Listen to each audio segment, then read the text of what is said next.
নমস্কার, সুকান্ত আপনাকে। কবি সুবোধ সরকার। প্রবাদ আছে, ঈশ্বর যাদের ভালোবাসেন তারা খুব কম বয়সে মারা যান। আমি ঈশ্বর মানি না, আপনিও মানতেন না। ওইটুকু তো ছেলে আপনি, একটা থাপ্পড় খেলে উঠে দাঁড়াবার জোর ছিল না গায়ে। শীর্ণ কান, সরু কবজি, সন্ধেবেলায় কাঁপতে কাঁপতে বেঁচে থাকা।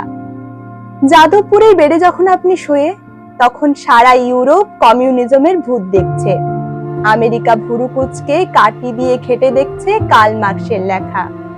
তখন আপনি একটা রোগা ছেলে, কি সব ভয়ঙ্কর লেখা লিখেছে। ভয় করতো না? বেইনের দূরের কথা, পুলিশ আপনার কলার ধরে মরা বিড়ালের মতো ডাস্টবিনে ফেলে দিলে আপনি কি করতেন? ওই তো আপনার ফুসফুস, ওই তো আপনার শরীর। গোটা শরীরের মধ্যে জল জল করতো চোখ। কি অপূর্ব দুটো চোখ, একটা চোখে শ্রাবণ, একটা চোখে কিউবার মতো রাগ। আমি দেখতে পাই শীর্ণ দুটো হাত আপনি এগিয়ে দিয়েছেন।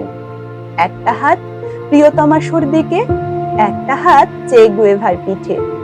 যেন আপনি আর চে একটা সাইকেলে চেপে বেরিয়ে পড়েছেন, যেন সারা রাত লাতিন আমেরিকায় সাইকেল চালিয়ে ভোরবেলা পৌঁছাবেন পাবলো নেরুদার বাড়ি।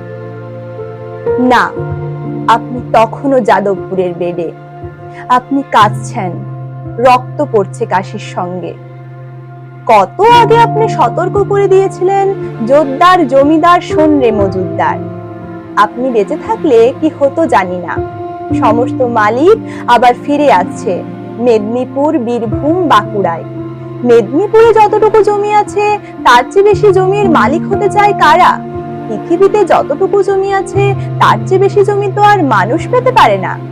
আপনি বেঁচে থাকলে কি লিখতেন আর জানি না, কিন্তু যা লিখে গেছেন, যেভাবে লিখে গেছেন, বেপরোয়া সেই লেখার পায়ের কাছে বসার যোগ্যতাও আমার নেই।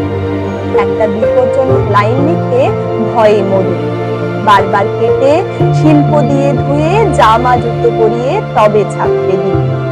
নমস্কার।